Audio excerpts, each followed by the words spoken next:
दिल की बात। दिल की बात।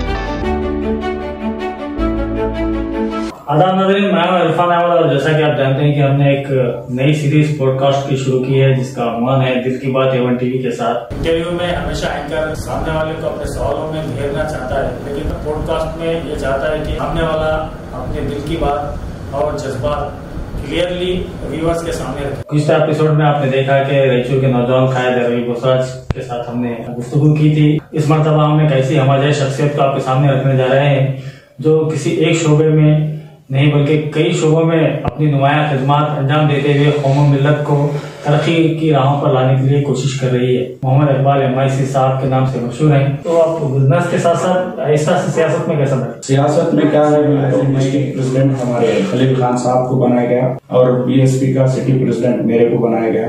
हम बहुत खुद वहाँ पर बैठा हूँ धरना में और हमारे पार्टी के लोग बैठे हैं। खलील खान मर्डर केस के उसके बाद जी हाँ, यमी राना साहब हमारे लिए बहुत बेहतरीन सपोर्टिव थे, उनसे भी हम सीखे। कुछ उम्मीदवारों के नाम जो है व्हाट्सएप ग्रुपों में चल रहे थे, उसमें एक नाम आपका भी था MIC इकबाल साहब जो इस मरतबा MLA इलेक्शन लड़ेंगे। आगे कहीं ऐसा हुआ तो आज की सियासत के बारे में आप क्या कहना चाहिए? वो कौन सी वजह थी या क्या चीज थी जो आपको तालीम की तरफ खींच कर लेती थी? यासीन साहब खुद आए एजुकेशन डिपार्टमेंट में, एजुकेशन मिनिस्टर को मिले तो उसका परमिशन दिलाने में मेन रोल हमारे सैयद यासीन साहब का। बोसराज साहब के पास गया, ये आए थे ईगल मारते बोले बोसराज साहब राय रेड्डी साहब को बोल दिए, नेक्स्ट डे अप्रूवल होगा। देखिए आप, बहुत बड़ी बात है ये, हम इस्तेमाल करना तो इस तरीके से लीडर्स को इस्तेमाल करके हमारे कौम मिल्लत का फायदा हम पहुंचाना। तो हम वहाँ जाने की भी जरूरत नहीं पड़ी डिग्री के लिए और वो काम ऐसा हो गया। इकबाल साहब जहाँ पर भी इख्तिदार में है वहाँ पर वालिदैन को फीस के लिए सताया जाता है। ना देने में ताखिर अगर होगी तो जो है बच्चों में बाहर खड़ा करते, चाहे लिटिल जेम्स हो या फिर अल्करीम हो, और बाद जगह तो बच्चों को एग्जाम ही देने नहीं देते, सता को देते। तो इस बारे में आप क्या कहें? नहीं, वो क्या है, आपके इदारे में बच्चों को इसलिए शरीक करते हैं कि कौम का स्कूल है वो। अब वहाँ पे आपके लिटिल जेम्स का एक मसला क्या हो रहा है तो आप 9-15 गेट लॉक कर देते, कोई गेट के पास रहता नहीं, आपका स्टाफ सब अंदर रहते। अब वो पेरेंट्स दरवाजा मारते मारते थक जाते। बड़ा मसला क्या हो रहा होता है, एक तो वहाँ पे ट्रैफिक का आने जाने का निजाम सही नहीं है, दूसरा क्या है 9 क्लास के 8 क्लास के 10 क्लास के लड़कियां बाहर ठहरे। तो वो देखने के बाद किसी को भी है ना एक एतराज करना आप पे एक आ जाता जज्बा। क्लीन एंड ग्रीन होगा तो उसमें हमारे मेंबर्स थे पूरे, उसमें मेरे ख्याल से जब अभी हमारे शिवराज पटेल साहब भी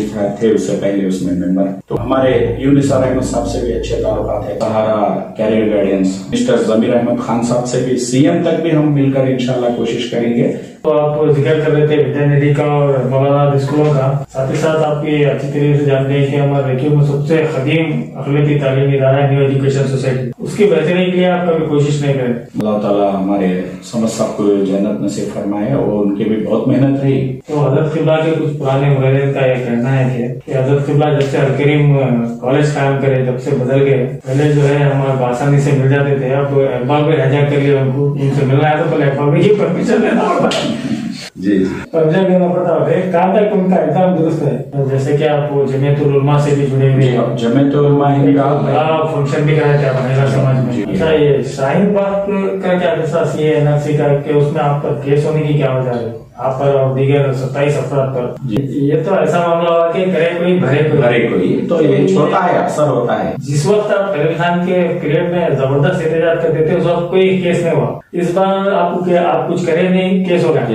इसी तरीके का एक और वाक़ा पेश आया था, आपको याद होगा कि सुद्दी मुल्ला केस में पत्थरबाजी कोई और करे, वैसे छोटा वो केस जो है आप पर, अनवर साहब पर, मतीन पर, अंसर, चांद भाई अशोक ट्रांसपोर्ट पर